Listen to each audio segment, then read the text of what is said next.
El resentimiento no nace como odio, nace como silencio. Este es el primer error que casi todos cometen. Creen que el resentimiento es una emoción intensa, violenta, explosiva. Para Friedrich Nietzsche, ocurre exactamente lo contrario. El resentimiento comienza cuando el dolor no encuentra salida, cuando la herida no se convierte en acción, cuando la voluntad se repliega y aprende a soportar en lugar de imponerse. En este primer nivel, el individuo aún no acusa, aún no juzga, aún no moraliza. Simplemente aguanta, traga, se adapta, aprende a vivir con aquello que le duele sin enfrentarlo. Aquí el sufrimiento se interioriza y se convierte en memoria. No una memoria lúcida, sino una memoria cargada de tensión acumulada. Cada humillación no resuelta, cada palabra no dicha, cada límite no defendido se deposita en el fondo del carácter como un sedimento invisible. Nietzsche entendió que este tipo de pasividad no es neutral, no es paciencia, no es templanza, es una forma de debilidad aprendida. El sujeto no actúa porque no se siente capaz, pero en lugar de reconocer esa incapacidad y superarla, la normaliza. Se convence de que soportar es una virtud. Se cuenta la historia de que callar es madurez, de que ceder es sabiduría, de que aguantar es profundidad espiritual. Pero bajo esa narrativa se esconde algo mucho más peligroso, una voluntad que ha dejado de afirmarse. El resentimiento pasivo es silencioso porque todavía no necesita justificar nada. Aún no ha construido un discurso. Solo acumula, y cuanto más acumula, más se entrena en la inacción. Cada vez que el individuo no responde, refuerza la idea de que no puede responder. Cada vez que se somete, consolida la imagen de sí mismo como alguien destinado a adaptarse, no a crear. Aquí comienza la ruptura con la vida entendida como expansión, como fuerza, como afirmación.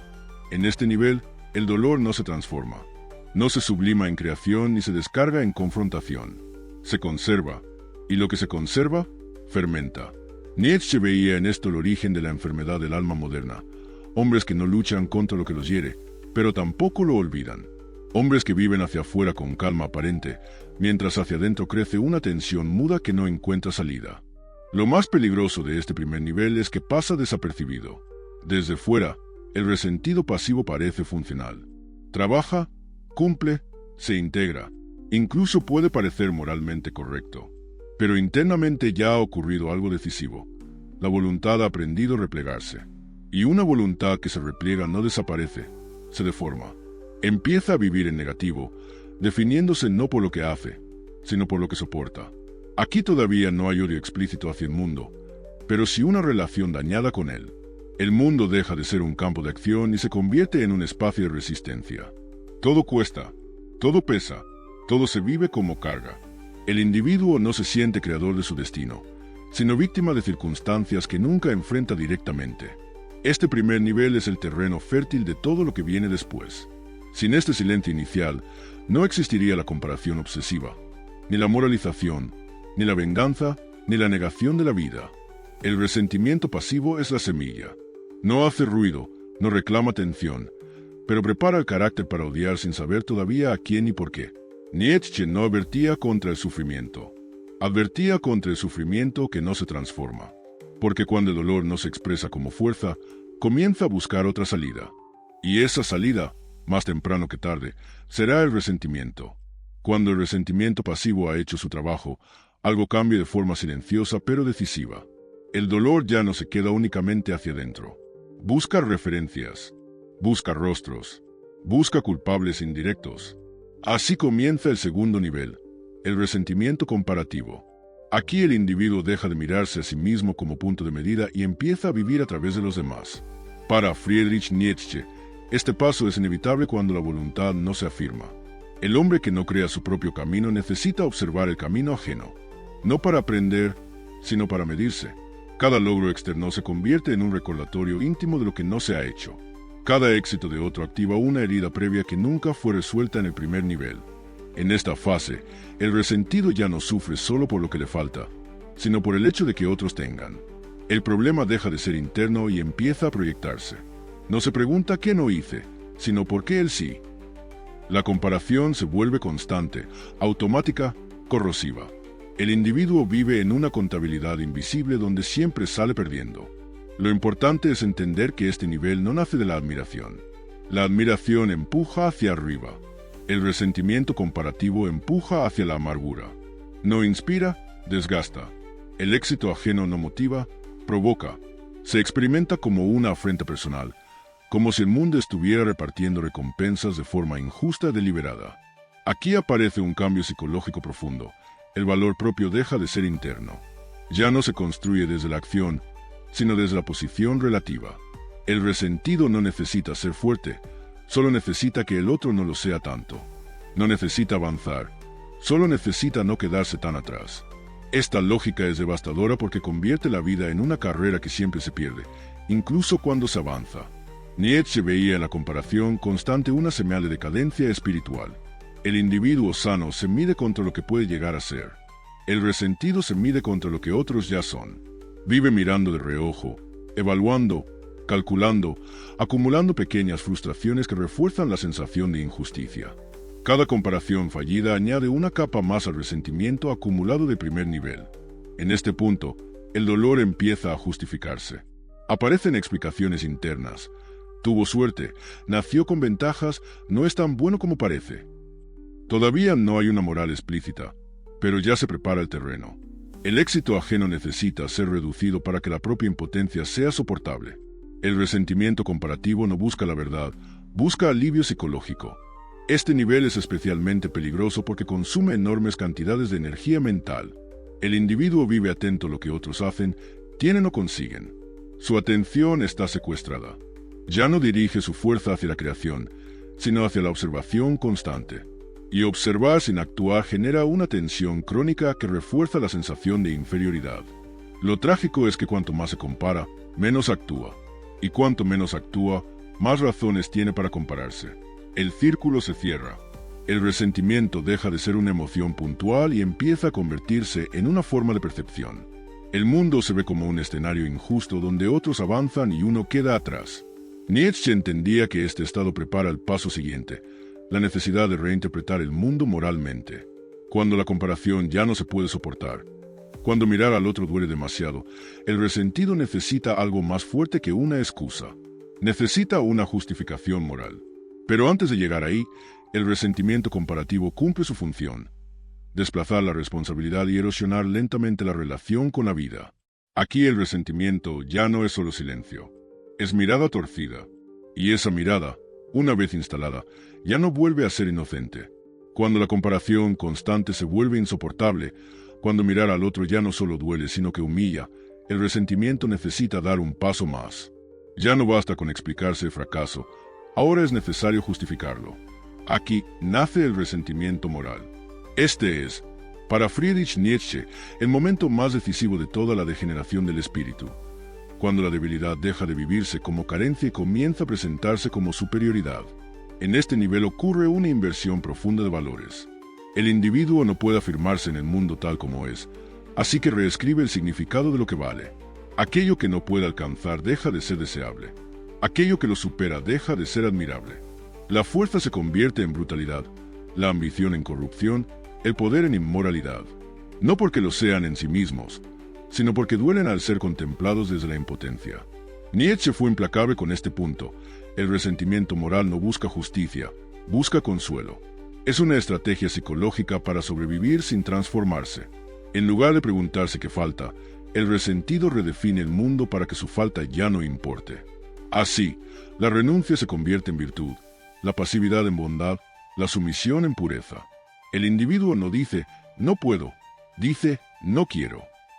Y al decirlo, se convence. Este nivel es especialmente peligroso porque ya no se vive como enfermedad, se vive como identidad. El resentido moral se siente superior, no inferior. Se cree más profundo, más consciente, más humano. Desde esa posición, juzga al mundo. No actúa, pero opina. No crea, pero condena. No arriesga, pero señala. Su debilidad, ahora envuelta en lenguaje moral, deja de dolerle. Aquí nace lo que Nietzsche llamó la moral reactiva. Un sistema de valores construido no desde la afirmación de la vida, sino desde la negación de aquello que la vida expresa con más intensidad.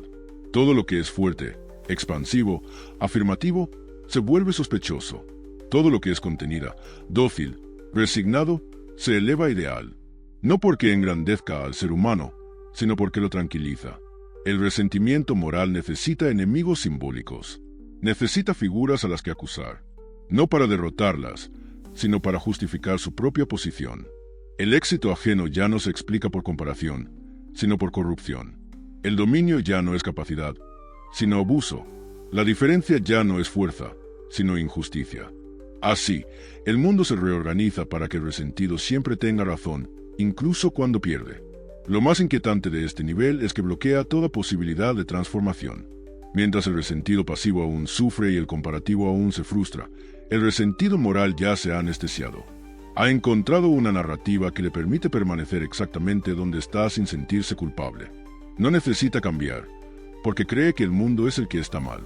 Nietzsche veía aquí la gran trampa, una moral que protege al débil, pero al mismo tiempo lo fija en su debilidad. Una moral que no eleva, sino que nivela hacia abajo. Una moral que no impulsa la vida, sino que la domestica. El resentimiento moral no destruye al otro directamente, destruye la posibilidad de superación. En este punto, el resentimiento ya no es solo una emoción, es un sistema, una lente, una forma de interpretar la realidad que convierte la impotencia en verdad absoluta.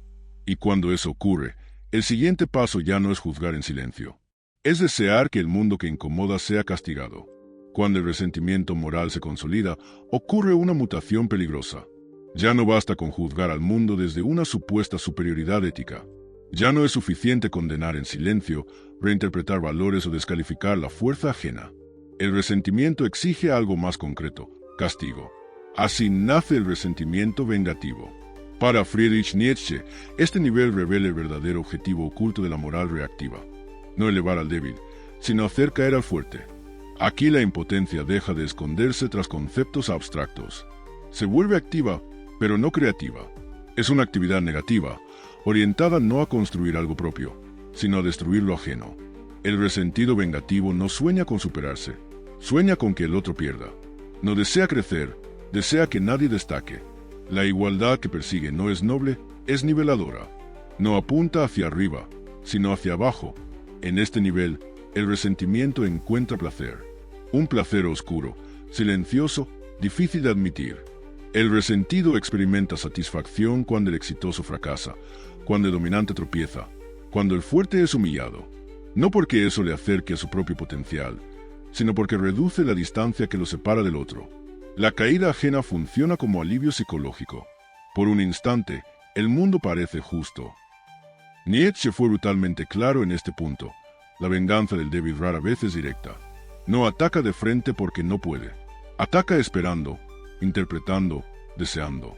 El resentido vengativo se esconde detrás de normas, de juicios colectivos, de condenas morales compartidas. Busca que el castigo parezca legítimo, necesario, incluso virtuoso. Así, su odio no se reconoce como tal, se presenta como justicia. Este nivel es profundamente social. El resentimiento vengativo necesita aliados, necesita consenso, necesita masa. Se fortalece cuando encuentra a otros resentidos que validan su mirada. Juntos construyen narrativas donde el éxito siempre es sospechoso y la diferencia siempre es peligrosa. La mediocridad deja de ser un problema individual y se convierte en un estándar moral. Aquí la vida afirmativa se vuelve un enemigo. El deseo, la ambición, la voluntad de poder ya no solo incomodan, deben ser reprimidas. No porque destruyan, sino porque evidencian lo que el resentido no se atrevió a desarrollar. El castigo no es solo contra personas concretas, es contra todo lo que recuerde que otra forma de existir es posible. El resentimiento vengativo también transforma la relación con el tiempo. El individuo vive esperando el momento de la caída ajena. Su esperanza no está en el futuro propio, sino en el fracaso del otro. Esto lo condena a una espera interminable, a una vigilancia constante que agota y endurece el carácter. La vida se reduce a observar y juzgar, nunca a actuar. Nietzsche veía en este nivel una amenaza real para la vitalidad de las culturas. Cuando el resentimiento vengativo se institucionaliza, cuando se convierte en norma social, la excelencia empieza a ocultarse, la fuerza a disimularse, el talento a disculparse. No porque desaparezcan, sino porque el castigo simbólico se vuelve demasiado alto. Este nivel prepara el último paso, porque cuando el resentimiento ya no busca crecer, ni justificarse, ni castigar activamente, solo queda una opción: negar. Negar la vida misma, negar el impulso, negar el deseo, negar la diferencia. El resentimiento vengativo no es el final, pero deja el terreno listo para la forma más extrema de decadencia. Cuando el resentimiento ha pasado por todas sus metamorfosis, cuando ya no necesita compararse, ni justificarse, ni castigar, alcanza su forma final. Este último nivel no es ruidoso, no es militante, no busca enemigos visibles. Es más profundo y más peligroso, la negación de la vida misma. Aquí el resentimiento deja de ser reacción y se convierte en principio. Ya no responde al mundo, lo rechaza. Para Friedrich Nietzsche, este estado representa la decadencia absoluta del espíritu. El individuo ya no sufre por lo que no tiene ni se enfurece por lo que otros poseen. Simplemente deja de desear. Y cuando el deseo muere, la vida empieza a apagarse desde dentro. No hay ambición, no hay impulso, no hay voluntad de afirmarse. Solo hay una calma falsa, una serenidad estéril que confunde resignación con sabiduría. En este nivel, el resentido ya no quiere cambiar el mundo ni ajustarlo a su moral. Quiere que nada destaque, que nada sobresalga, que nada arda con demasiada intensidad. Todo exceso se percibe como amenaza, toda afirmación fuerte como violencia, toda diferencia como error. La vida, con su caos, su fuerza y su desigualdad natural, se vuelve algo que debe ser domesticado, reducido, neutralizado. Nietzsche veía aquí el triunfo del nihilismo pasivo. No el nihilismo que destruye ídolos para crear otros nuevos, sino el que se sienta sobre las ruinas y decide que nada merece ser levantado otra vez. El resentimiento total no odia activamente, se cansa de odiar. Y en ese cansancio, renuncia a la afirmación. Prefiere un mundo sin altura antes que un mundo que le recuerde su propia renuncia. Este individuo ya no se define por lo que combate, sino por lo que niega. Niega el poder, niega el deseo, niega la ambición, niega la diferencia, niega incluso el sufrimiento creativo. Todo debe ser plano, moderado, apagado. No por justicia, sino por incapacidad de soportar la intensidad de la vida. La existencia se vuelve algo que hay que anestesiar, no abrazar. Aquí el resentimiento se convierte en identidad permanente. Ya no es una respuesta a una herida concreta, es una postura existencial. El individuo vive en contra, no a favor. Su paz no nace de la plenitud, sino de la ausencia de tensión. Y esa ausencia tiene un precio altísimo, la pérdida del impulso creador. El espíritu deja de expandirse y se contenta con sobrevivir. Nietzsche no temía al conflicto, ni al dolor, ni siquiera a la crueldad de la vida. Temía a este estado final, porque es silencioso y se disfraza de sensatez. El resentimiento total no grita, no protesta, no lucha. Simplemente apaga. Apaga la voluntad, apaga el deseo, apaga la posibilidad de algo más grande. Y aquí se revela la verdad última de todo este recorrido. El resentimiento nunca libera, nunca eleva, nunca fortalece. Solo reacciona, justifica, nivela y finalmente niega. Cada nivel es una renuncia acumulada. Cada etapa es un paso más lejos de la afirmación de la vida. Nietzsche no escribió para consolar a los heridos. Escribió para despertar a los fuertes. No te pidió que fueras bueno, ni justo, ni moralmente correcto. Te pidió algo mucho más difícil. Que no vivieras desde la reacción. Porque el hombre que afirma la vida no necesita resentirse. Crea. El que no puede crear, compara. El que compara, juzga. El que juzga, castiga. Y el que ya no puede castigar, niega. El resentimiento no te hace profundo, te hace estéril. Y una vida estéril, por muy tranquila que parezca, ya ha empezado a morir.